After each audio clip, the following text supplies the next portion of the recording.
Just spare me over in another year. Hey, what is this I see?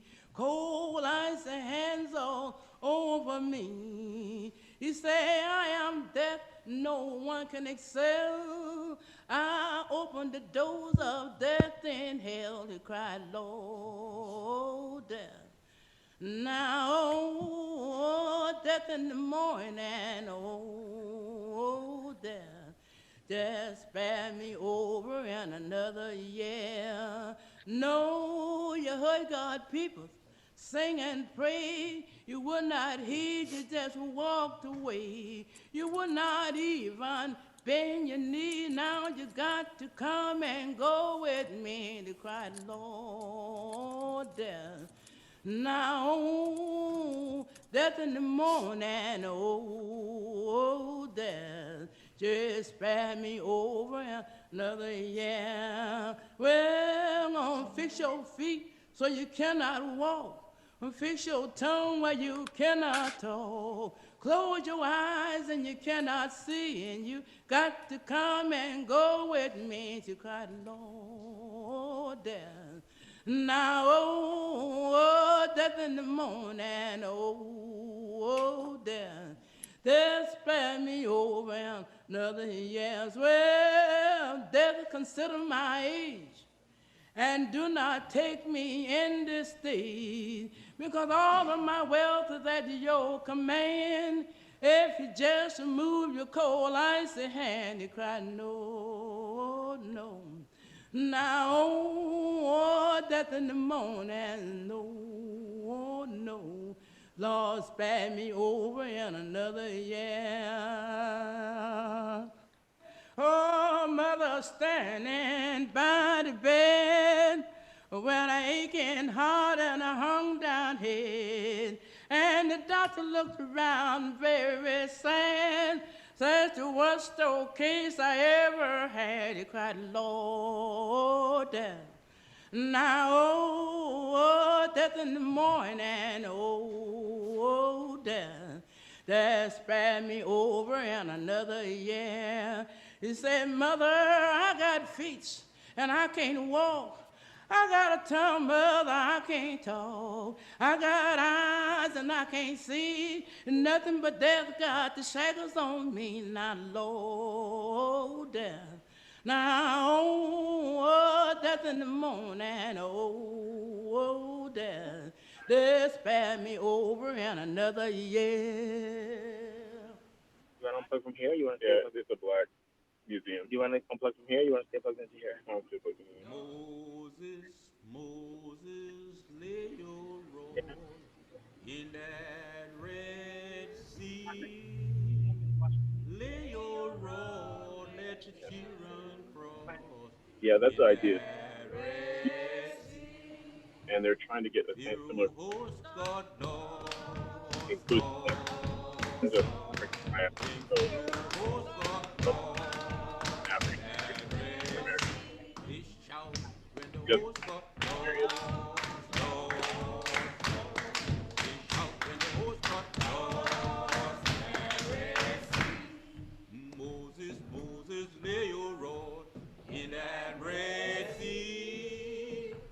Lay your rod, let the children cross in that Red Sea. Old Pharaoh host got lost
born for me, or a rocker born for me, or a rocker born for me, a rocker born for me.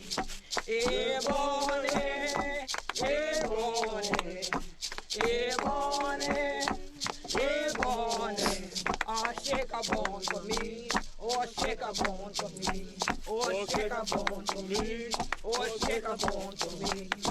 Ebony, ebony, ebony, ebony, a rubber born for me, or rubber born for me, or rubber born for me, or rubber born for me. Ebony,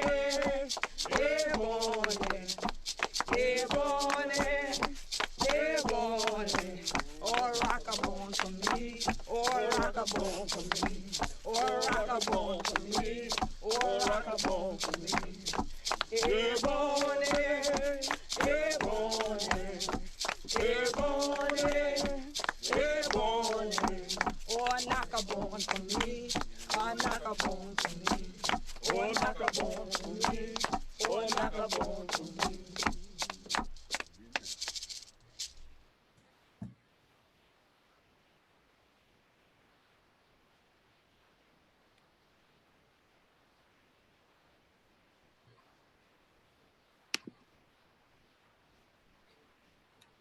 Good afternoon. Welcome and thank you for joining us for this creative conversation.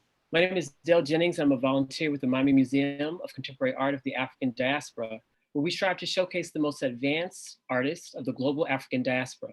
Through our creative conversation series, we seek to facilitate a conversation and create a space where artists and their ideas and process can take center stage. Today, I'm excited to introduce T. Eliott Mansa, who will discuss his latest exhibit titled For Those Gathered in the Wind, which will be on display at L&S Gallery from this December 2nd to February 7th, 2021. A Miami native, T. Eliott Mansa has developed an assemblage practice that incorporates materials from roadside memorials, applying ritual practices from West African, Caribbean, and Southern religious and vernacular sculptural traditions. The result is a body of work that incorporates found materials in a way that subverts the original intent, reimagining them as apotropaic objects. His intention is to trigger the radical imagination of viewers, encouraging them to subvert the status quo and find socio-political agency in their own communities. We have two fantastic people joining Mr. Mansa in conversation this afternoon. Melissa Hunter Davis is the editorial director and founder of Sugarcane Magazine, which is a Black art and cultural media company that focuses on the visual and performing arts from Africa and the African diaspora. Donnamarie Baptiste is the curator of For Those Gathered in the Wind and also served as the curator of Mami MoCAD's 2019 pop-up exhibit, Reconstructing Identity, an exploration of identity and diaspora through artistic practice. I would like to thank everyone behind the scenes who is helping to make this event possible. Thanks to Michelle Johnson, Luz Cruz, Corbin Graves, and the team at L&S Gallery.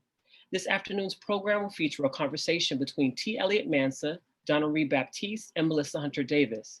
A virtual tour of the exhibit will follow, as well as a Q&A and closing remarks by Marilyn Hollifield. Please send any questions in the Q&A section of Zoom or through our Facebook Live comment section. Before we begin, please note that everyone is muted upon entry for ease of conversation. Also, this session is being recorded. If you would like to opt out, you're more than welcome to join us on Facebook Live. Thank you all again, and without further ado, Melissa Hunter Davis.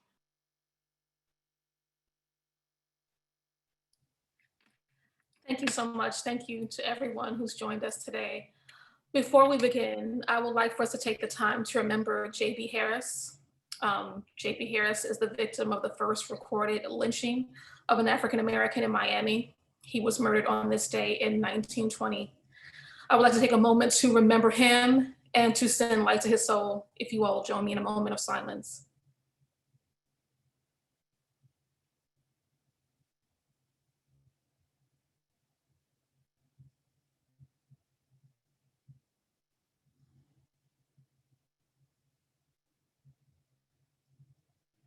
Thank you. T. Eliott Mansa, good afternoon. Good afternoon. How are you? I'm great. So I'm really excited.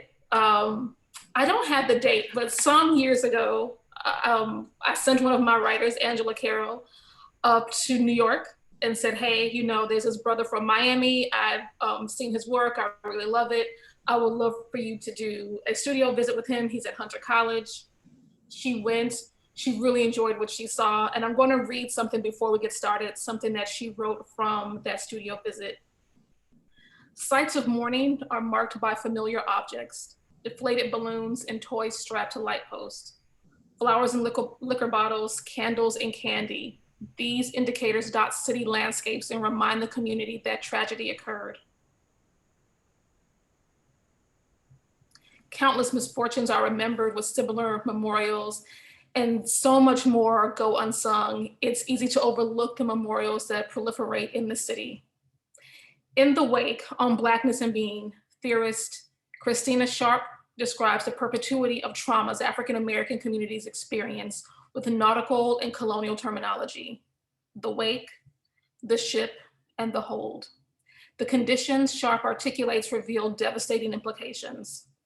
Each new iteration of violence against Black bodies builds on preceding violence that ultimately trigger and re-aggravate trauma on a cellular, physical, and psychological level.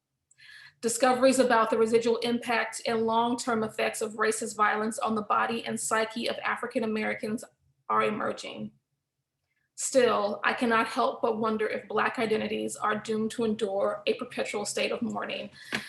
That was just a snippet of something written by Angela Carroll some years ago, might have been in 2016, 2017. And here we are in 2020, where those words still ring true. So 2020 has been a year for the books for each and every one of us, for absolutely everyone across the globe. What did you learn this year that will inform your practice in 2021? Well, I definitely learned that very similar to what Wilkerson talks about in Afro-pessimism, what Sharp talks about, that this is a perpetual state.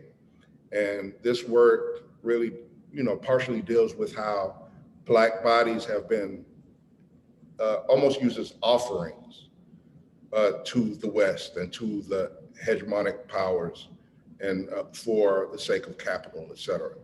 So basically, I've had the time to work, and I've just been trying to knock this stuff out, trying to keep on going, and trying to align myself with the goals and desires of the ancestors. Because I do think when you align yourself with those intentions, they guide you along.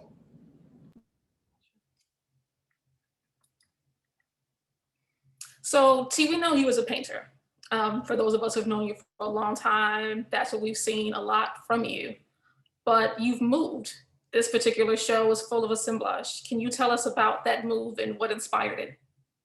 Okay, well, around, I'll say maybe between 2012 and 2013, after Trayvon Martin was killed, I really was unsure of what it meant to be a political artist, because I considered myself a political artist, but in reality, I was more of a portrait painter, more so than a figurative painter, but specifically a portrait painter.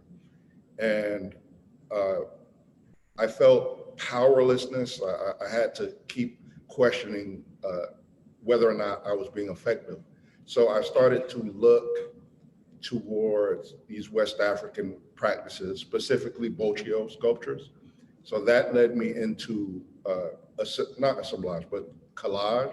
So certain acts like the cutting, the weaving, these things, they were still to an extent paintings, and still to an extent a little like two-dimensional, but pushing towards relief.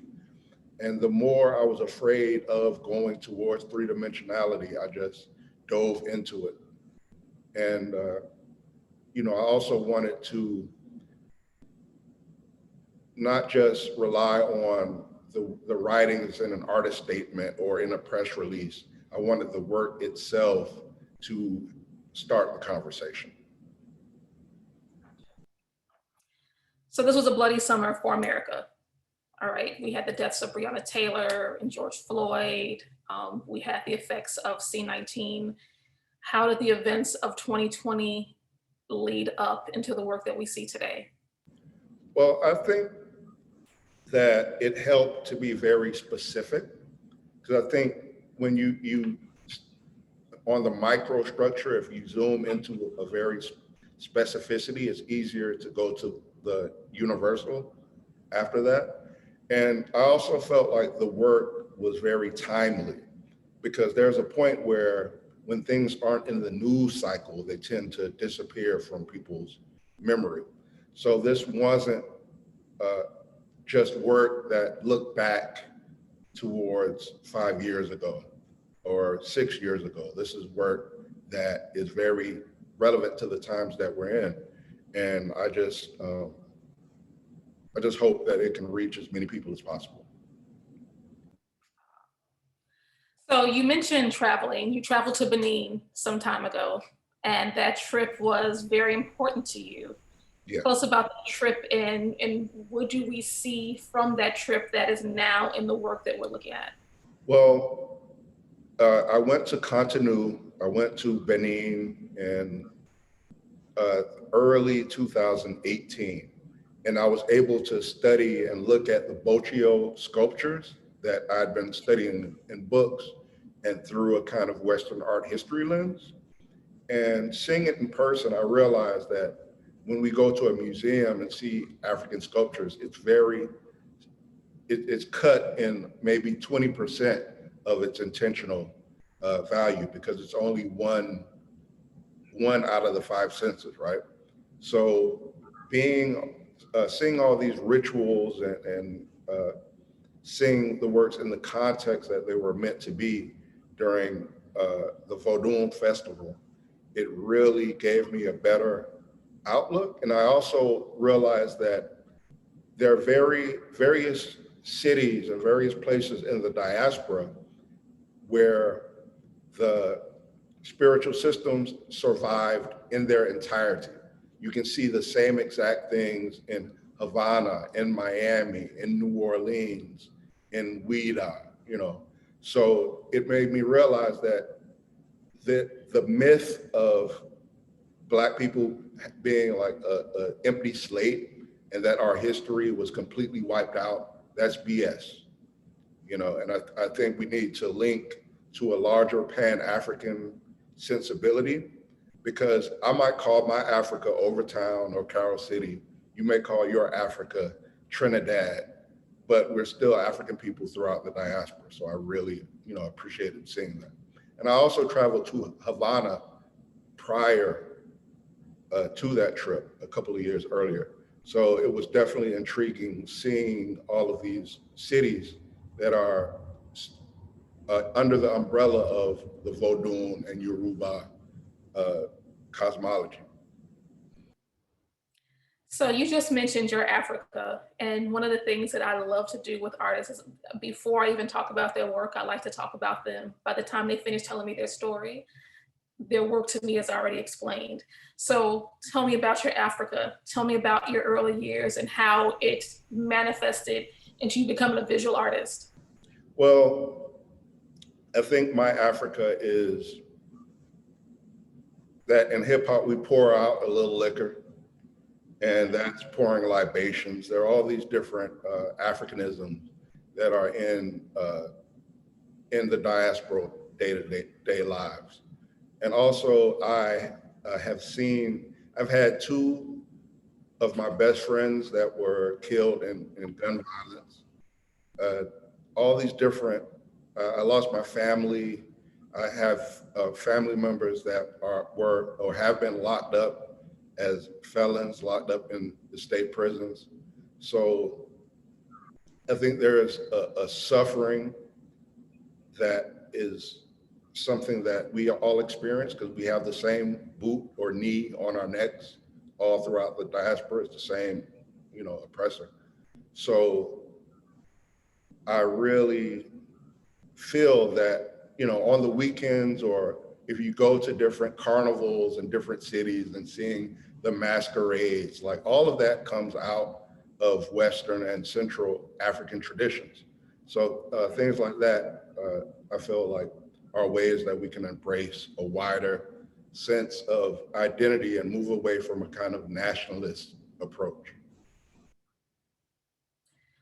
Whenever I look at the pieces, in particular the piece behind you, I see toys. I see, you know, dolls and doll seats, and it reminds me of the public memorials, for example, to Sherdavia Jenkins in Liberty City. Sometimes as you're driving through Liberty City, you'll see these small public memorials around the area with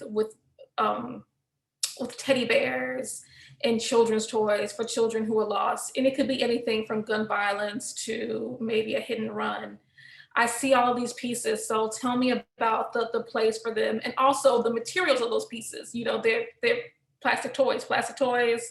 You know, I'm a mother of 2 girls. Your house swims in plastic until at least the age of 12, right? So tell me about the pieces that you use in that and also what the materials mean as well. Well, for one, I use different, like, you know, according to Vanitas traditions and various art forms that speak to the precariousness of life and the fleeting times. But for me, if you give someone flowers that are picked and they rot, that's a one-time thing. But I incorporated plastic because it's something that's gonna last generations after generations. And that's something that we have dealt with, like this continuous cycle of death, this continuous offering of our bodies for the sake of other people's power. And I also didn't want to create still lifes of Western sculptures, because I realized that there's a spiritual technology that is a part of these sculptures. So I wanted to be respectful, and also wanted to, for me, sometimes you have to approach things in polarities. So treating something Western that we see in the diaspora, but using it an aesthetic of the Boccio and Nkisi sculptures. For me, that was a way to synthesize those differences into a new practice. And you're talking about divine technology, essentially. And so that also, we see that in the colors that you use for this. There are pieces that are red, there are pieces that are black. There's some pieces that look dark blue to me, but I'm not sure if they're dark blue or black. Can you tell me about the use of color? Well, it goes back to the duality that I was just speaking of. Because if you go to any toy store or any Walmart, because toy stores don't exist anymore, you see that children's toys are usually primary colors. Like the very young age, you'll see the red, yellow, and blue. So on the Western side, stripping those colors away from these objects and painting them black, that kind of refers to the Western ideas of mourning, because that's the color that we associate with funerals. Yet in the Vodun cosmology, black is the color of life. So, and also I use monochrome because in the art tradition, from light to dark, that's value. So for me, I wanted to manipulate, value, add value to our lives. So, modulating things within the range from light to dark in that monochromatic way was something, like I said, using the materials, using the art to talk about what I want the work to be, rather than, you know what I mean? Gotcha. So before I bring in the curator, Donnamarie, I just real quick, your life as a Black man informed all of your work to date. And there's a generation of young Black men coming behind you who are trying to find their voice. And once they find that voice, they will tell their stories, and they will tell our story. And I'm starting to feel a little emotional, darling. They will tell their stories and our stories. What is your advice to them as they move forward? My advice to them is to prioritize Black liberation. We tend to think of, our politicians as the only people who have power, but we, the people, have the power. So take your time and put your efforts, put all of your spiritual energy and all of your efforts into honoring your ancestors, into empowering yourselves, into figuring all this out. Shut out some of the media, shut out the self-destructive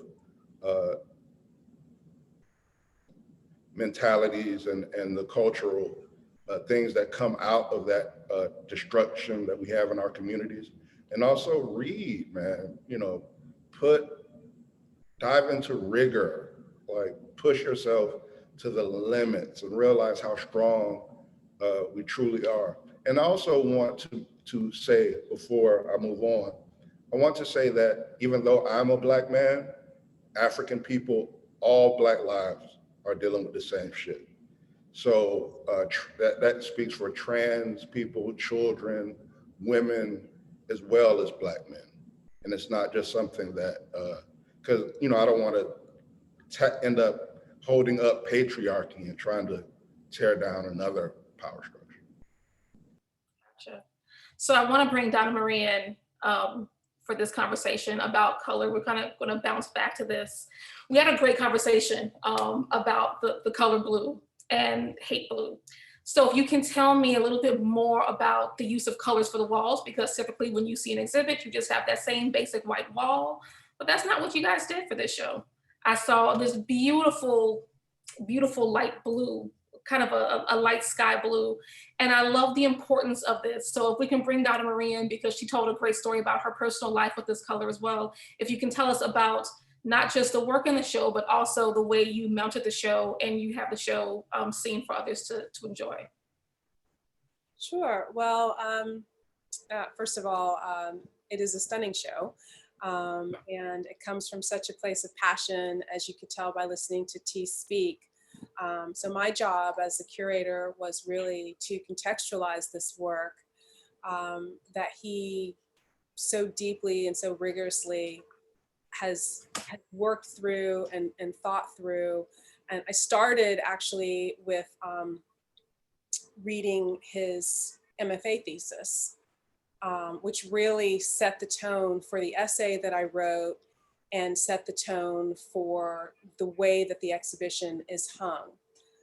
So the Hate Blue is really interesting because T. Eliott and I often go back and forth around what we're reading or what we've read lately or what we've, you know, that kind of thing. So I happened to come across an article that I read, and I don't remember where, but I did send it to T, around the color Hate Blue, because we've been talking a lot about the traditions of African people, of the African diaspora, particularly West Central Africa, and how we've maintained those traditions through the Middle Passage to the US. And particularly we focused on the South because he's from the South, he's from Miami. I was born in the Caribbean, but I lived a great deal of my life in the South. And when I was young, one of the houses that I grew up in was blue, was this light blue, and it was a Hate Blue. And I've never really thought about it until I started revisiting Hate Blue, why that color has always been, this color has always been so important to me. I just loved it so much because I was so happy in that home. But so I found this article on Hate Blue, I sent it to T, and we agreed that I said, we have to have blue in the space. And I did pull up, as you go through the exhibition, you'll see, I did give some context to some different sections, because for those of us that may not be from the South or even of the Black diaspora, I wanted to make sure that you feel welcome and that you understand what's going on in the show. So this is just a little excerpt about Hate Blue. Indigo dye and the symbolic use of the color blue for protection are deeply rooted in West African spiritual traditions. Hate is an old Southern word for a ghost or evil spirit from the Carolina coastal region. Enslaved Africans on the low country plantations of South Carolina believed blue would protect them and their descendants, the Gullah Geechee, from haints and boo hags. Now, boo hags are dangerous evil spirits that bring harm by slipping into your home while you're sleeping. The color blue was said to trick haints into believing that they've stumbled into water, which they cannot cross, or the sky, which will lead them farther away from their intended victims. So the color blue is used as protection. And the whole exhibition is about Black mourning and about bringing in spiritual practices to protect our communities from further danger. So I said it just makes complete sense for us to use Hate Blue. So we use two different blues on different walls. Hate Blue is now more of a concept than it's actually an actual color, and the color kind of ranges from a light sky blue to a sea green blue. So we went with kind of a bluish, grayish, greenish color on one wall, and then we have kind of a sky blue on a section of the exhibition that we call the porch wall, because throughout South Carolina, throughout the South really, but I want to focus mostly on the Georgia Low Country, Northern Florida Low Country, and South Carolina Low Country. You'll see this color blue on porches, on doors, on window shutters, or even whole houses throughout the South. And the reason why is obviously for protection reasons. And that comes directly from the enslaved of Africa that brought that tradition with them, because blue, the color blue and the history of indigo are deeply rooted in Western Central Africa. I love it. So is this a great time to see the show? Can we now do this tour? Can we work on this wonderful tour? It's totally, I'm game if you guys are. I think we're ready. And I think we can pass this on to you, because I think this tour is now in your hands. Okay. Thank you.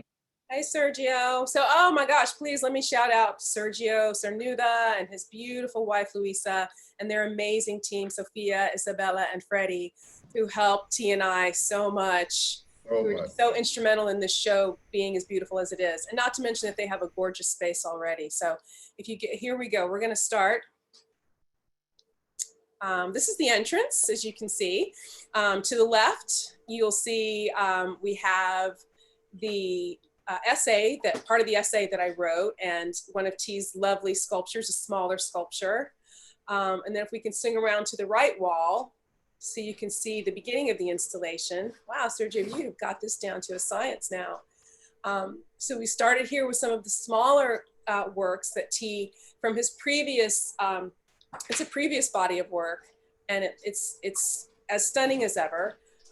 So we have those, and then can you swing up to the table so everyone can see the beautiful table that greets you when you walk in, Sergio? We'll do that. Yeah, there we go. So so at the entrance, when you first walk into your right, we have this table just sitting there, and I was like, we need to do something with this table. So T and I came up with the idea of, I always think that when people see an assemblage, they don't really understand all of the work and all of the tools and all of the things that go into making that. So I thought, let's show them, a little behind the scenes. So when you look at the table, you can see the fabric that we used in the project room, which we'll see later. You'll see some of the dolls and some of the kind of offerings that we've used, shells, and then some of the reference materials that we've used just over the time, just reading, because we're constantly voraciously reading things about the Black diaspora. So this kind of gives you insight when you first walk in and you see this, you're wondering what that is. Those are some of the things that you're going to see that are part of the assemblage that you will never be able to pick out. But here they are unpainted and in real life. Okay, yeah, so let's mosey through. Let's stop at this first sculpture right here. So this is one of his medium-sized sculptures. Look at that, wow, it's stunning. That is beautiful. What's the name of this one? Okay, Marching and Singing with Yesterday's Coffin on Their Heads. So T, I wanted to ask you about the names of some of these works, because all of the works have such interesting names. And I was looking through, I was rereading your thesis the other day, and there were some really great names. There was like, The Beautiful Ones, I think, and like there was a Prince song, which I was like, yay, Prince. And there was, I can't remember the names. That was the one that stuck out, obviously, but all of the names of the works have such interesting names. And I just wanted to, if you could talk about that a little bit. Yeah, it actually is so intriguing how these things work. In the playlist, I think you added the Macintosh Yes. ring shout. So Yes. it's one of it. I got the title from one of their songs. Isn't that funny? We're always in sync. Yes. That's great. So for those of you listening out there, we have a playlist to go along with the show, and that's another thing that we synced on, because I like to do playlists just because they're fun for me, and I think they add a little something to the show. They're not necessary, but T was also I was thinking that I wanted to do one, but I hadn't spoken to him about it yet. And he said to me one day, you know, I'm putting together this playlist, and I was like, what? Oh my God, I have a playlist. So I was like, let's put our playlist together. So that's basically what we did. I made a playlist for Reconstructing Identity, the pop-up that I did with for Miami MoCAD. And so I took some of those songs, because there was a lot of that kind of music in there. T was also in that exhibition. And then just looked for as much music as I could find around the Gullah people, and some great old Negro spirituals. And of course had to put Strange Fruit on there. So there's both versions. There's the Nina version and the Billy version, because how are you going to choose between which one? And then T had this really great drumming and this spiritual drumming music that he had this wonderful compilation of drumming from Benin. And so we just put all of that together, and I just spent like days just kind of going through, and we made this wonderful playlist that you guys might have heard in the waiting room. So that will accompany the show as well as you're walking through the space. Okay, let's move forward. Let's see. Oh, let's go over to the porch. Can we go over to the porch? Or no, or should we? Yeah.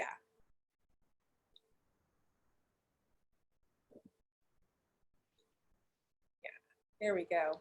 So as you enter deeper into the space, to your right, we call this the porch room, or the porch space. That and there's that beautiful sky blue paint blue. That's one of my favorite colors in the world.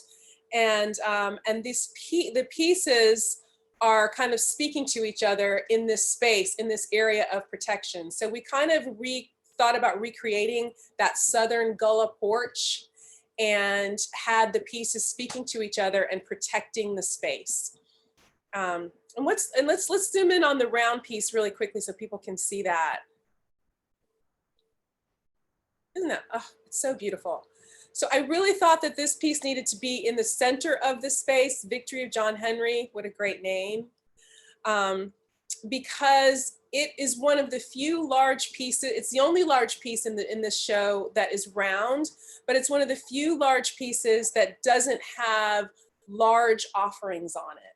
So it's much more kind of a subdued offering that I think is just really stunning. And it's also one of the few Black, I think it might be the only Black assemblage piece that has any color to it left. So T made the creative choice to leave this piece with a little bit of color. And why was that, T? This piece was from a little bit earlier. So I ended up cannibalizing different older pieces to add this. And I think, when we were installing the work, we talked about how choosing to be purely Black caused a lot of problems. And then the other ones that we use a little bit of color, it helps the work. So that, because when you paint something all Black, anything that you don't cover, you see it, and it kind of brings unwanted attention. But if you use the other colors and drip it on it, or just you have it pop up, it helps to unify it in a way, and it doesn't draw the attention to spots that didn't get colored, right? Got it. Great. Okay, let's move slowly through so people can see how beautiful it is. And just a quick little backstory that I told the team yesterday, but this area is so special because I couldn't decide about, this is one of my favorite colors, but I couldn't decide between, where the blue should go. So we decided that we wanted to kind of recreate this Southern porch, as I said earlier. And so Sergio, who's the owner of the gallery, thought, it would be really great to do this a border, like a porch border at the top. And yeah, isn't it? It's beautiful. So we were like, so we grab a selection. We get a selection. Freddie gets us a selection of different borders, and we're looking at the different borders. And I'm just like salivating because I'm so excited because it's just I just know how gorgeous it's going to look. Because I saw this in my mind, but I didn't know that I saw this in my mind, you know. So when we actually had the borders there, it was just so exciting for us. So anyway, this is kind of the finished product. Can we just zoom in really quickly on this piece so I can show the difference? So between the John Henry piece and this piece, let's see, marching and singing with yesterday's coffin on their heads. What a great name. And you can see this piece has some of the same offerings, like the shells that the round piece, the John Henry piece has, but this one has this large kid's toy, which is, and guns. So I want to shout out Shire. I think she's out there. Hey, Shire Reagans, I know you're out there. This piece speaks directly to the work that you're doing over at Bakehouse. I thought about that last night, actually, when I was thinking about this show, that somehow I got to get you and T in the show together. We'll talk about that later. But this piece is kind of a very symbolic piece, kind of a now piece with the guns and this offering for this child that has died in some way that we don't know. So keep that in mind as you're looking at the works. Like, all of these works include offerings to the spirits. Wow, look at that view. I never get tired of looking at it. Oh. Wow. Ooh. Yeah, let's zoom in on this one a little bit. Wow. T, can you tell us a little bit about this work? Yeah. What is that big piece in the middle there? It's the walker. Right. Okay. Mm-hmm. Yeah, so I mean, I have different formal investigations that I have in the studio, because there was a point where I made, you'll see in a minute, these larger pieces. So I wanted to reverse some of the hierarchies, and also wanted to create a diverse range of pieces, because I did a lot of, like, this is half the size of the ones you're going to see in a bit. And I found that it really held the space, because the orientation kind of shifts a little bit. But, I wanted to break the horizontal rectilinear shape of the substrate. And I also wanted to play with the three-dimensionality in a very strong way. So because it's a smaller piece, the objects appear to be a lot bigger, and it appears to come out towards you a lot more. Yeah, I agree. All right, I'm gonna say hi to a couple people that I see shouting us out. Let me see. Hi, Lonnie Johnson. Hey, Jennifer Prince. Who else do we see there? Okay. Hi, guys. Just want to say hi to everybody. Okay, let's go over to the other paint blue wall. Well, we can kind of see that whole section there is really beautiful. And then I don't know if we can get that corner in the back corner there, Sergio, the piece that we had to hang last, because it's, not that one, the other side, yeah, because it's kind of in the corner. Yeah, there we go. This piece is really interesting. It's got a lot going on. What's the name of this one? I don't remember the names of all of these. Elegies clustered in the waves of the wake. Beautiful. And that specifically speaks towards the quote that Melissa read in the beginning, talking about the wake, and that we're metaphorically following the waves of the ships in the Middle Passage, that we're still living through these repercussions of these waves of sacrifice, So I also, this is another one where it's hard to see in a photograph, but the children's rocker, the rocking chair, it really comes towards the viewer in a special way. So, you know, that was something that I wanted to play with. And also I wanted to play with the patina, which is the texture, because being that they're monochromatic, you can play with how the surface looks and play with the different kind of varnishes and different kind of ways that light reflects or seems to. Some of them with the black gesso, it gets very matte. So putting that next to the satin finish of the flowers. Wow, that's so beautiful. I never get tired of looking at these. Okay, so let's look at the, just kind of give a, yeah, just kind of a broad view of the works. So this is the other Haint Blue wall that we were talking about, and this is kind of a bluish gray, I'd say more of a grayish blue. Again, like we discussed, you know, Haint Blue is more of a concept than an actual color, so you have a lot of leeway.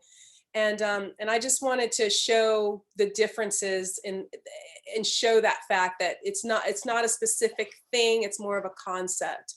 And again, you know, the Haint Blue and the offerings together in this space not only offer symbolic gestures of mourning, but also offer protection.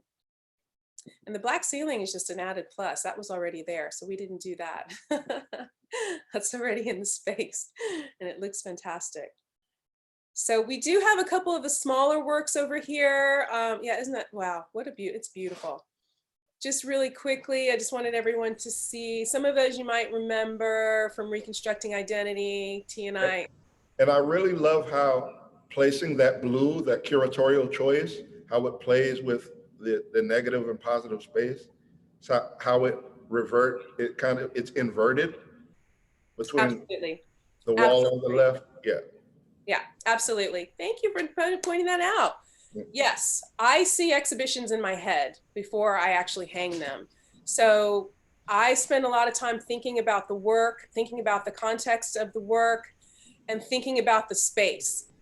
So I'll go to a space a few times, look at the floor, you know, I have to really get the space into my veins, and then I really think about the work and how I want to contextualize that work, or how best to present the work to an audience so that they understand it. What I hate more than anything is going to an exhibition, even though I work in the art world, and feeling like I'm not learning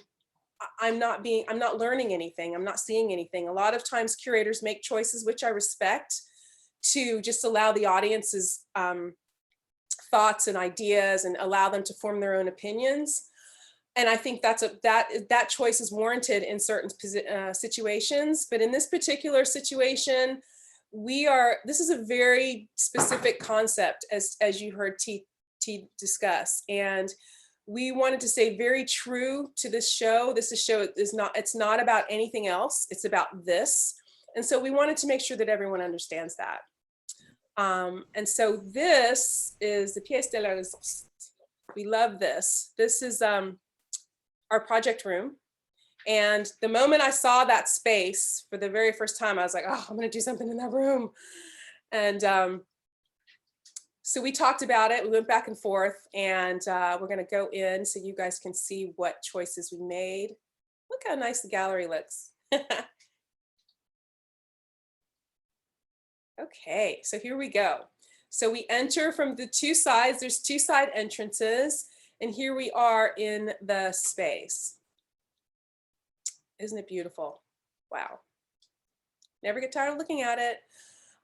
So for the walls, we talked about what we wanted to do and what we wanted to say in this space. And T really felt like he wanted this to feel like a spiritual space, to feel like a safe place of mourning, to feel like a place of protection. And so we started riffing and going back and forth about obit, like when I was a kid, that, you know, they were obia, little obia shops, and they're Santeria shops in Cuba, in Spanish speaking countries. And it's, you know, it's voodoo, you know, voodoo shops or voodoo in Haiti or in Benin. So I was like, let's recreate that, but on another level. So I originally was thinking about painting the walls, or finding some kind of texture to the wall. And T was like, I found this fabric. I saw this fabric and I can't get it out of my mind. And I want to do something with this fabric. It's this black shiny fabric. And he's like, I want to do something with it. So anyway, we talked about, went back and forth. We decided let's see what it looks like on the wall. And this is what it looks like. It's phenomenal. We put it on the wall. Freddie put it on the wall. And we were just dumbstruck. It's stunning. And so we thought what a great way for us to talk about light, which is very much an important part of this show and a part of spirituality, West African spirituality, and to showcase the work in a way, because it's all monochrome. How are we going to make that work jump off the wall, jump off of a black wall? Well, you use a shiny fabric. So this piece is called, what's this piece called? So this is part of the series. And we have, so there's two. Okay, got it. Wow, that's beautiful. So this piece, T, just tell us really quickly a little bit about this piece, because what I find so interesting about this one, and the reason why I chose to put it here, is because it's this kind of perfect mix of child offerings, or should I say toys, and the perpetual flowers. So I was just wondering what creative choice did you make when you were making this sculpture? Because there's just something kind of special about it. And also it gives kind of a 3D, when you see it in person, it looks kind of more 3D, because it kind of comes off the wall in a sense, and the fabric adds to that. Yeah, well, what happens with a lot of these pieces is that, it's like, how many ways can you make a sweet potato, right? So it's the same ingredients, but you can make a pie, you can make candy yams, you can make like all these different ways. So a lot of these elements are repeated, and I find new ways to kind of combine them. But this base, I mean, it really, it talks about the different nature of Black and the kind of metaphysical Black spaces, like the womb. There's no light in the womb, and even in the universe, in the night sky, there's simultaneously a deep darkness, but also the sky holds light. So I was really intrigued with this fabric because it's reflective, and it almost looks like stars, but it's also very dark. And also it's it's very shiny next to the very matte pieces. So that juxtaposition happens. And it's also, that space is very immersive, right? So, I wanted a place that felt like a release and felt like a shrine. And we always talked about how do we tease the viewers? How do we get people to not see everything, but also want to come in because you want what you can't really have at the moment? So you see how we have the drapes that cover certain sections of this glass. So that plays with what you can see. And the way this bottle sculpture is, it is something that you see on the other side, but you really can't tell. You can't see the three larger pieces from when you walk in the door. Right. Yeah, and we had originally we'd originally talked about beads with the beads situation, where we were going to, because we were really stuck on, back in April we were talking about beads, right, T? We were like, we're gonna get those beads. Remember those beads when we were kids, and our parents had those beads that were hanging down the separated rooms. You guys remember that, of a certain age, all of us of a certain age. And we were like, we want those beads, and we could not find those beads. We can't find them. If anybody knows where to find them though, I'd still love to get them just for me personally, so hit me up.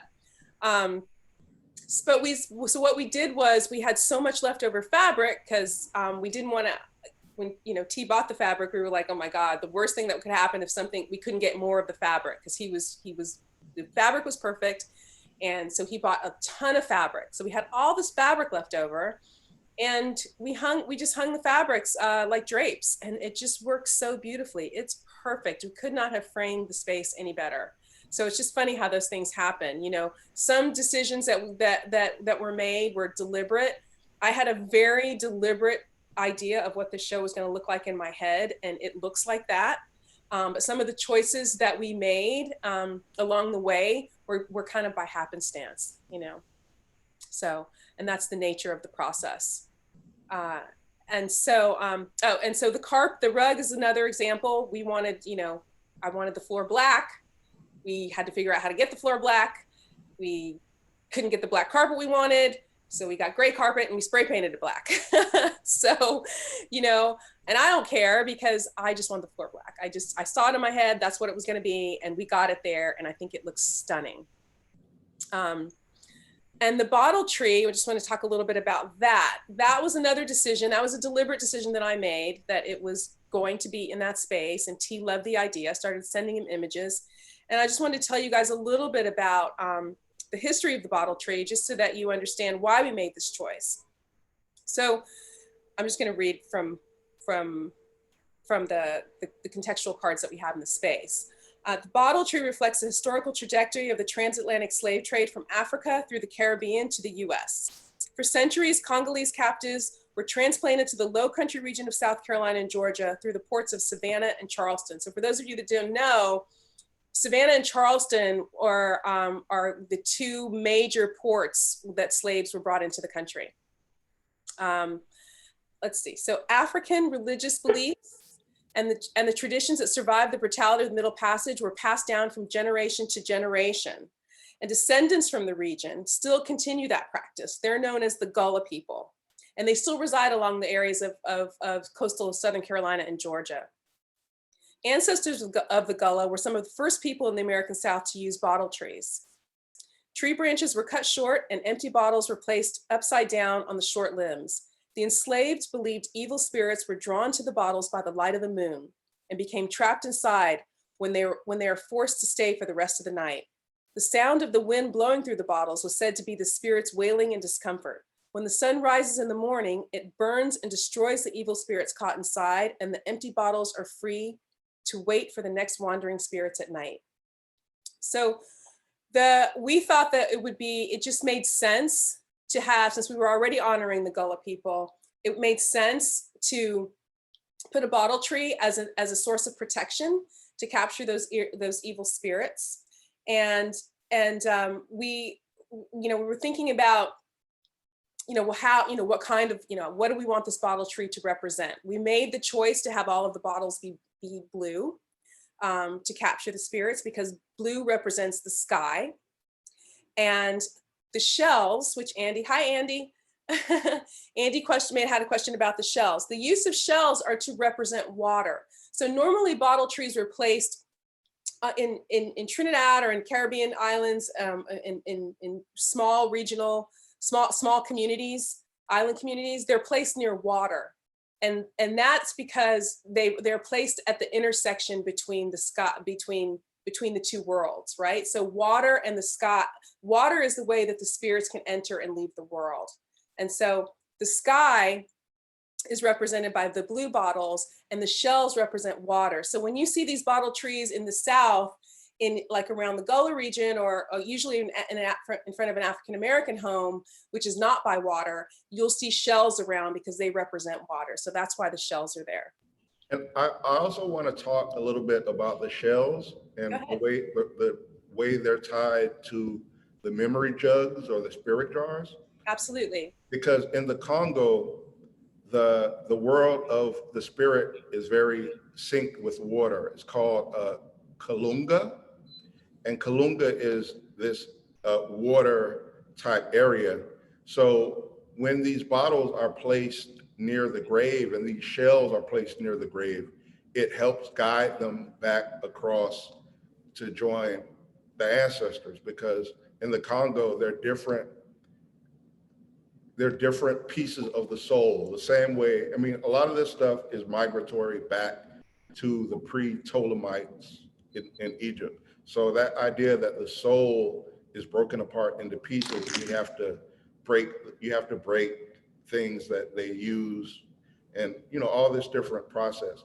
So I really found it interesting how these things are happening in Alabama, and they're all a part of this diasporal logic. So, the shells that are incorporated throughout the wall pieces, throughout the bottle tree installation, and in the jars, that's that Congolese cultural remnant that Black people these spiritualities have survived in these smaller regional Africas, Alabama, or these smaller centers, but it's a united spiritual understanding. Absolutely, it's something that has just been retained. It's spiritual memory.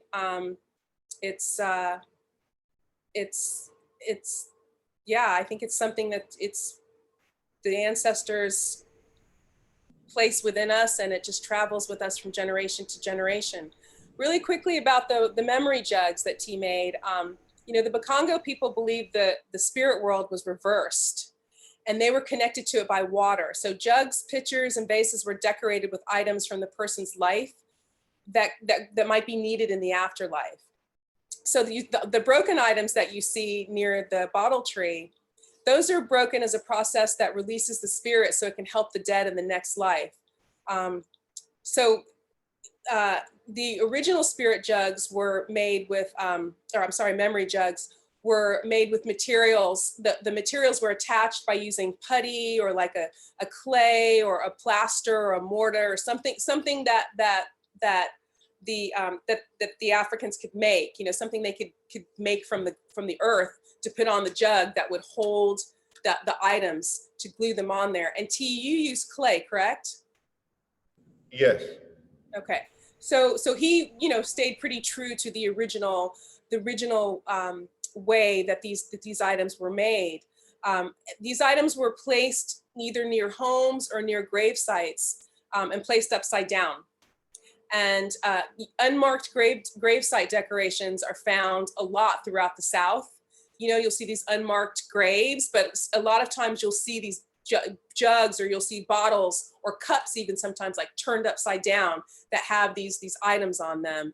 And until I really started diving into this project with T, I didn't know that, because I've seen those before in the South, and I never knew what they were. I knew there was something spiritual, but I didn't know what. And until we worked together, I think, on reconstructing identity the first time, I had no idea. So I've learned a lot throughout this process as well. So the broken plates, again, that you see here, those are used to, we had a lot of fun breaking those. And the whole team dived in, and we all broke stuff, and it was fun. And at the end of the day, I think we broke too much stuff. So we were selective about what we used, but we used cups, bowls, plates, and then shells. I was going to stick some forks in there, but I'm like, okay, that's enough. And a teddy bear, of course. So that's the show. Oops, sorry about that.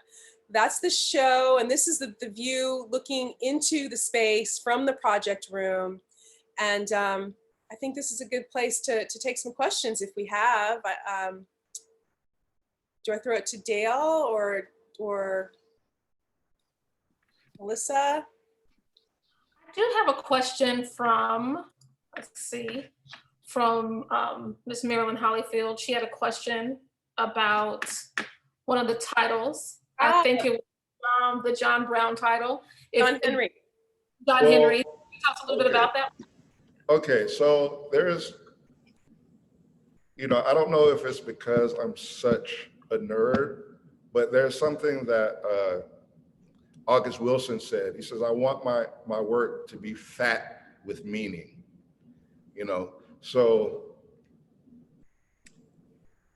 I got brain freeze there for a second. just thinking about that. So throughout all of the pieces, like if you look at some of the larger pieces, what I did was I attached toy railroad tracks to think about the Underground Railroad. So all of these pieces have these tracks of the Underground Railroad literally under all of the other pieces. So, you know, we thought about the story of John Henry and that link to the railroads, and also simultaneously thinking of a tunnel, but also thinking about another Africanism that comes out of the Congo, which is the circle. Let the circle be unbroken, the circular ring shout. Ezekiel saw the wheel in the middle of the wheel. Like, you know, what happens a lot in the diaspora is that the enslaved people would see things, and it was a way to syncretize. And that's something that African people were able to incorporate these things, because in the Congo, the markings for the cosmology looks like a cross. And the circle for Ezekiel's wheel, these things, you know, and it's the same thing that happened in the Caribbean, like where there's this element that they recognize and it's linked to an ancestral narrative. And that's something that within the permitted understandings of what the slave masters didn't allow the enslaved people to do, it was like a sneaky way to slide it in. Great. So, okay, I also have, is there another, so let's talk about the use of nails, because Andy has a question about nails. And you and I spoke a lot about this. So let's talk a little bit about the use of nails in the work. Well, formally, the nails kind of, they link up, they're spread throughout, and it's again, another circle of the Ezekiel wheel. And also it ties to the Nkisi. So different metal, like metal swords are tied to Ogun. So I wanted to kind of acknowledge Ogun's role in the liberation of Haiti, and like being that first African nation to, and I call it an African nation. I'm not mincing words with, you know, considering Haiti. They're in the African Union. So just using these different elements, but specifically it speaks to the Nkisi that we saw earlier, where the Nkisi are, they're like covered with nails for every time that something needs to be done for a client. They would nail a packet into the sculpture. So you see these sculptures with just covered with nails that, and I use tons of nails as well, but you can see them throughout the show. A little more subtle, a little smaller, but subtly there. Yeah, and if you ever see, just for reference, Andy or anyone that's listening, if you just Google like Nkisi and Kondi sculpture, it's, you know, and you know, she knows how to spell it. But you'll see a sculpture that is just covered in nails, and those sculptures are, you find those all over Western and Central Africa, and they're used for protection. It's another protection symbol. We got some good questions. Here's a good one for you. All right. I'm sorry, go ahead. Yeah, Camille, right. This work is so beautiful. I wonder what are some of his artistic influences, such as Mel Edwards or Leonardo Drew, and how that influence informs the work. Well, there's something when we talk about the memory, right? Why is it that, like, I don't know if anyone saw the exhibit that was at the Mocha Nomi with the Port-au-Prince. So, you know, why is it that all throughout the diaspora, we use found objects and make assemblage with it. You know why? I don't really have the answer to that, except that it's a memory that is a physical memory, but it's something that I want to acknowledge Jack Whitten and Thornton Dial, Nary Ward, just all these different, Mel Edwards and all these different brothers and sisters who are kind of finding these common threads. And I really have to acknowledge them. And also have to acknowledge Nary Ward, who was my mentor and professor at Hunter. And man, like, I think I'm a masochist because I just wanted to stay another year to be like, yeah, I want to find a sculpture that you approve of, right? Because I was coming out of a painting space, and we talked about reversing the hierarchies. So if there's something that I do too much and it gets boring, I think about what's the thing I'm not doing? What's the opposite of this? So I was so afraid, because you know how there's the architect and the engineer? So I'm way more on the design side, the structural, how to make stuff not fall apart. Like I'm still like a 2D person at heart. So that was something that came up with the found objects, because before I went to wall pieces, I worked on standalone sculptures. So a lot of the walkers and the things that hold children, I was able to hold the materials and use the standalone objects almost like a substrate or like a stretcher that you would wrap the canvas in, something to hold it together. Because, there was one point where I tried to make this standalone sculpture for the show, but with machetes, and it kept falling over. And I'm like, all right, there's no insurance that would dare let this piece stand alone where people are gonna knock it over and things like that. I have another question that has come in that kind of builds on your last comment, T. How do you see your work evolving, and what medium would you like to explore next now that you've done assemblage and painting? Listen, been doing art for 40 years. So all of this stuff is mine. Everything I do, I'm not, I think there used to be, like, if you look at Greenberg and medium specificity, there are a lot of these ideologies that they're strict movements, and that's not me. So all the painting, the drawings, because one thing I want to go back to standalone sculptures a little bit, because a lot of this show is wall-based.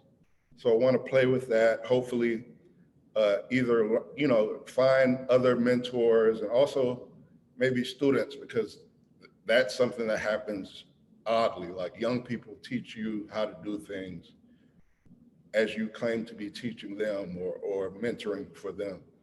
But yeah, that's something I'm curious about at the moment. But I'm generally, if someone calls me a sculptor or a painter, I kind of recoil a little bit, because I think of myself as a communicator. So if I have a concept, I'm trying to figure out what is the formal way for me to express this in the work. And right now I'm at a space where I really think I'm kind of in the groove, but I'm gonna relax now because COVID, the Rona is just running wild. So that gives me a time to have to relax a little more, because, I need to be here to make work. I can't, if I'm gone, the work not gonna be here, so. That builds on another question, actually. Someone wrote, how does Miami as your Africa influence this body of work or your work in general? Well, Miami is the foundation. So as you travel through Miami and you travel through Little Haiti and you travel through Little Havana, you're seeing the same elements, the same spiritual elements in the work that are in these botanicas, right? So that was something that since I was in high school and in undergrad, right after graduation, something that was a very specific Miami experience. And also, you know, the micro and the macro, it's very specific because it's very it's tied to all these different traditions and how they approach things. Because Haiti is a lot more protective and closed, and in Cuban culture, it's spread through everybody. And we think of the saints. The saints are just kind of a mask that the spirits wear. It's another way to hide.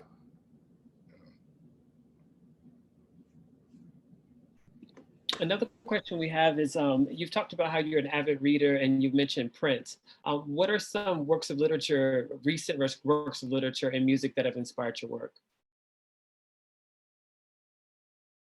Marlon James. I also, when you listen to the playlist, hopefully you'll see that if you look at different genres of Black music, they are tied to the spiritual systems that of the performers. So you can't separate reggae from Rastafarianism. You can't separate hip hop from the 5% Nation of Islam. And you can't separate the blues from hoodoo. So in that playlist, I have all of these different blues songs that reference elements of hoodoo culture. So, and also, they need to let me not go into any bookstores because they're just going to take all my money. So I've been looking at, excuse me, looking at Mark Bradford, because I think Mark Bradford is the peak of what collage can do, and collage and painting, finding that way. I also was reading Afro-Pessimism by Wilkerson, and also I think Cast by Sister Wilderson.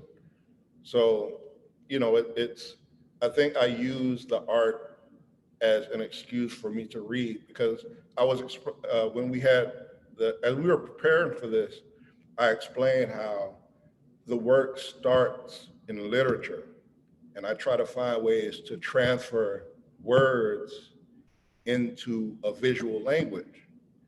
And then once I get there, it's hard.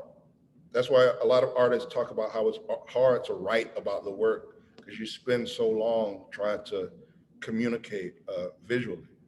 But, you know, I also appreciate Donnamarie, because as she mentioned many a times, we sync up, we're reading the same things, we're exchanging articles that I'm like, yeah, I read that, that's cool, and vice versa. We have another question that asks, are there specific people you have in mind for these pieces? And the focus on childhood and this concept of childhood stolen, is that part of the intent? And can you expound on that? Okay, so if we look at Tamir Rice, you look at Trayvon Martin, all of these are babies. So we live in a society where children that are 8, 10 years old are thought of as monstrous brutes. But Lupe Fiasco, all of his children that are grown ass men are considered kids. Oh, don't worry about them. You know, if you look at these examples of these college kids that are doing assaults and different stuff, they get slaps on the wrist because they have the complexion for the protection. But childhood does not protect Black youth. And I also realized that no matter what the age of a person is, in the roadside memorials, they incorporate toys. And what happens if someone passes away, they're the youngest of the ancestors. So all of these toys are used in elements of, it's almost like security blankets. There are certain things that you give to children because it helps them transition from one stage of life into the next. So I think that in these roadside memorials, these childhood objects are about transition, the same way that the shells are about transition and easing that movement into the next world. We have another question from a viewer on Facebook. Marvin Weeks asks, I am from the Gullah Coast. How do you feel South Florida's diverse African artists connect to a collective memory in developing work? It just, I think sometimes there's so much. I think the part of us that we think is, the part of us that thinks that it thinks, that's the smallest amount of our brain. There's so much larger parts of our being and understanding that is a lot more tied into the cosmic. So I definitely feel that there is like this ancestral memory, because, you know, I don't understand how else to explain that found materials is so central to a lot of the work of African people. And I also think that there's this trickster tradition of using humor and using ways to subvert power. So I think we were the first products, like we were bought and sold. So going from a spiritual understanding of using, because if we were in West Africa, we would use, or even throughout the roots workers and the herbalists, they're using things that are organic, but I'm using things that are from the industry and things that were made for profit and made to build wealth for the other folks. So subverting that, taking, just like I would take an herb and turn it into something else. You know, I'm taking things from the market and transforming it to make whatever meaning that I want. And I think that's something that is important, because there are limits to what my work can do, but there are no limits to what the viewer can do. The viewer has, you know, they need to have more agency. They need to really not be apathetic. They need to find ways to change the conditions, you know, by any means necessary.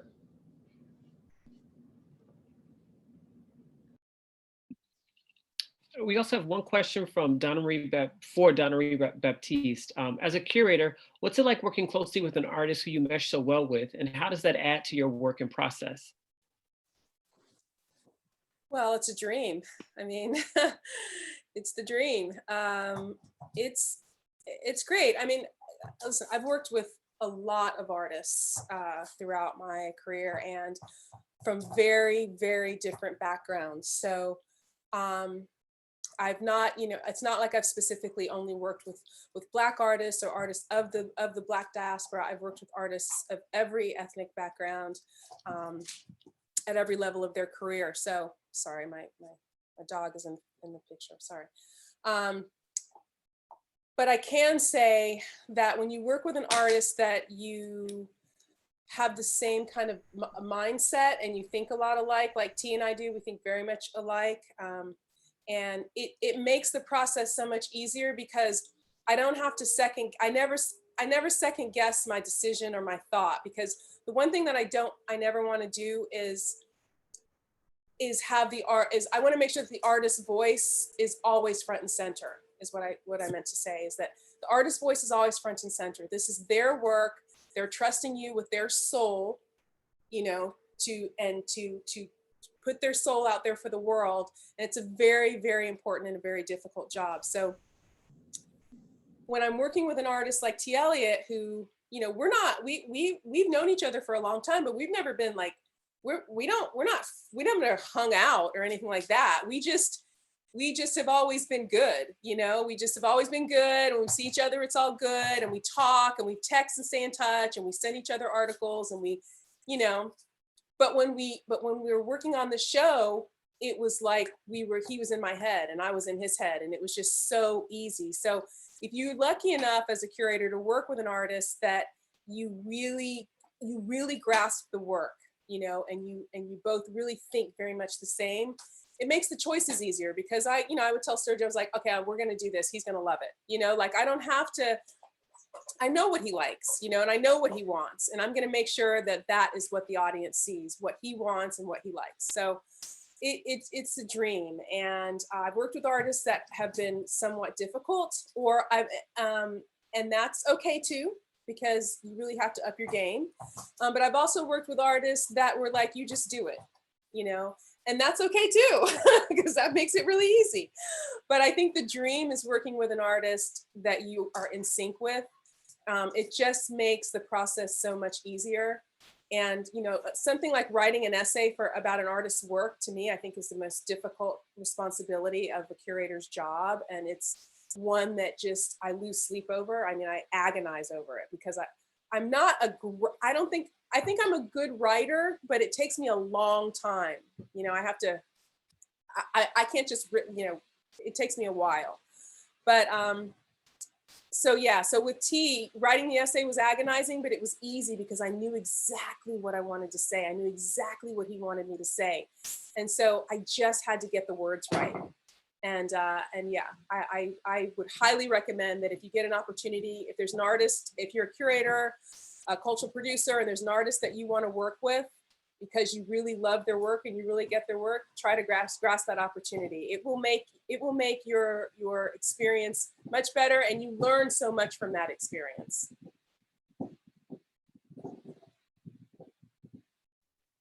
We have one more question from Zoom.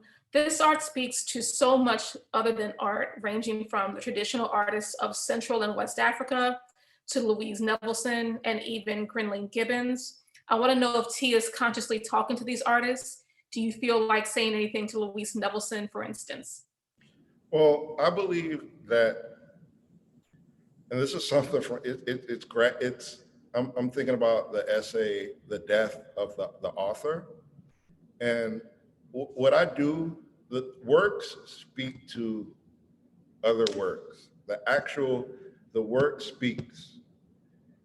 I'm not like a deity that tells you that this is the only way to interpret my scripture. Like there's a point when you release things into the world, and because there are other artists that are using monochromatic black, you know, it creates that conversation between these pieces, and the way that the different formal aspects, the different way that this work is made causes connection between these works.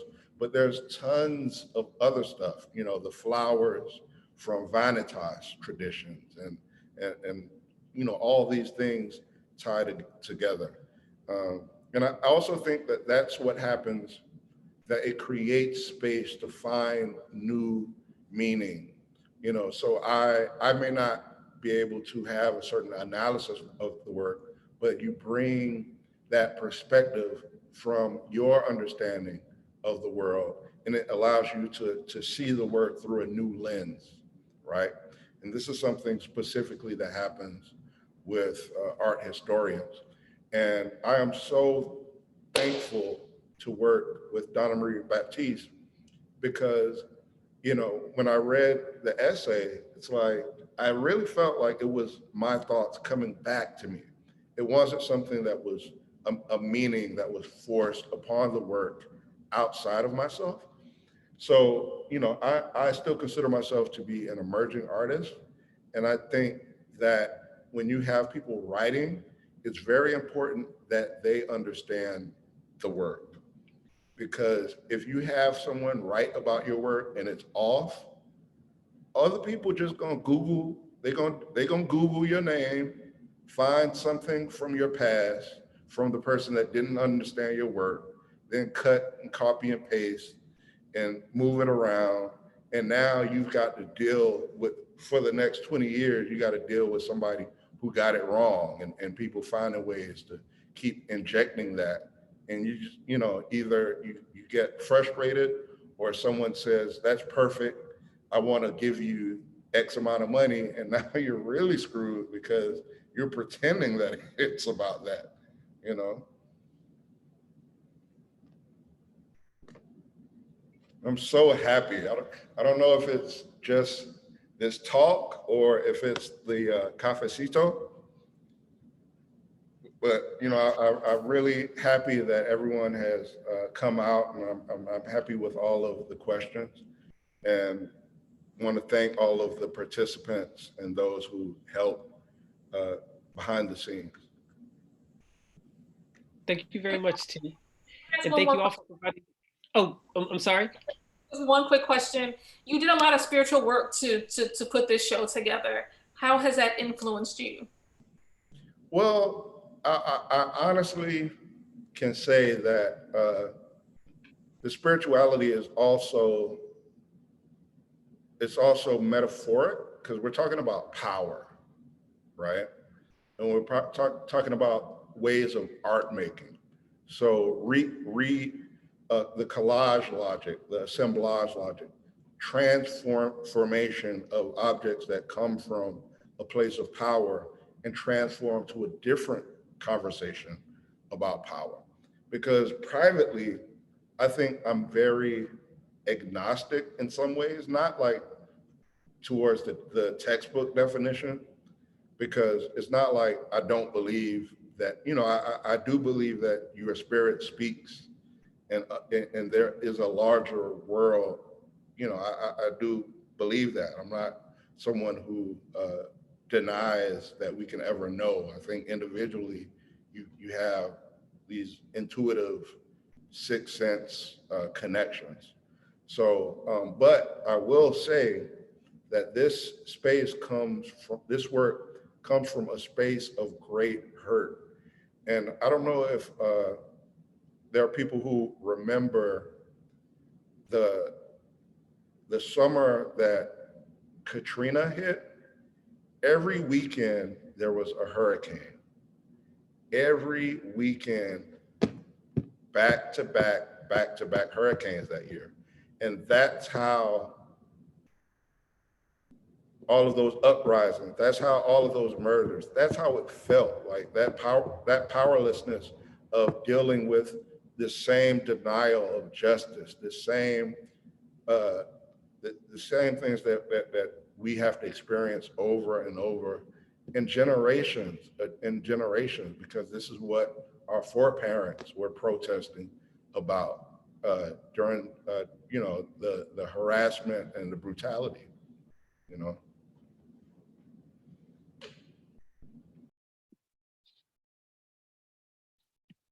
Thank you.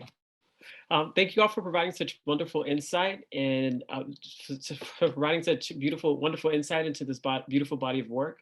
Now we have a few closing words from art enthusiasts and the founder of Mami MoCAD, Marilyn Hollifield.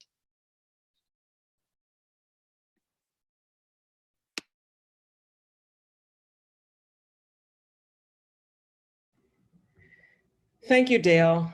I think there was one more question in the Q&A from Charity.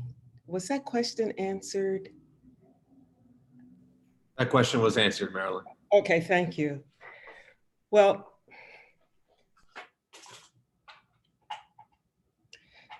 I want to say thank you to everyone who's joined us today. And it's been an extraordinary conversation, and we've viewed extraordinary art. I want to give deep thanks to T. Eliott Mansa, Donnamarie, Baptiste, and Melissa Hunter Davis for this extraordinary conversation and presentation of art. We thank Dale Jennings, whom I've known for, I'm not going to tell you how long, but a long time, for moving this program along. But we also have huge thanks to Sergio Sonuta and his wife, Luisa Lignarolo, owners of LNS Gallery. We have a huge thanks to our producers behind the scenes, volunteer extraordinaire, Michelle Johnson, our interns, Charlie Farrell, Luz Estrella Cruz, and Corbin Graves. We also thank the staff of LNS Gallery, who behind the scenes also provide that inspiration and superb assistance. This Miami MOCAD collaboration in conversation and program in collaboration with the LNS Gallery created a space to discuss and appreciate art. As Miami MOCAD moves forward, the art of T. Eliott Mansa will live in our spirit. And like the art of T.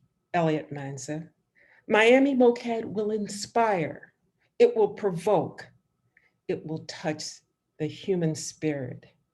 It will show joy. It will show beauty, triumph, challenges, sorrow, and hope. It will connect diverse people within and outside the diaspora, locally and globally. In every way that we can imagine, this conversation and art presentation today make the words of the godmother of African-American art history, Dr. Samela Lewis, come alive. Her famous words ring true today. Art is not a luxury, as many people think. It is a necessity. It documents history, it educates, and it stores knowledge for generations to come. T. Eliott Mansa's art documents history. It educates, and it will store knowledge for generations to come.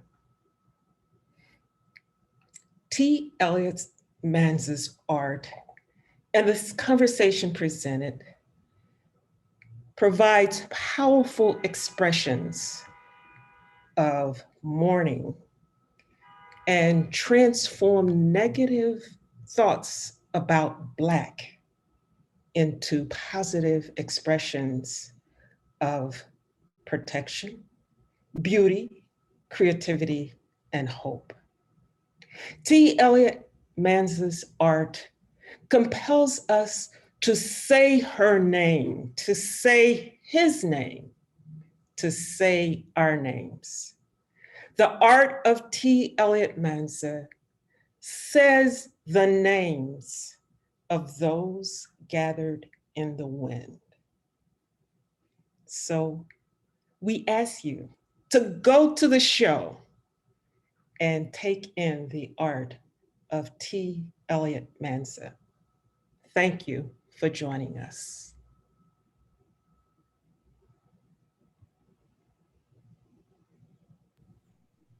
That was amazing, Marilyn. Amazing. The art and the conversation were amazing. And as I may have mentioned earlier, when I saw the art, it was powerful.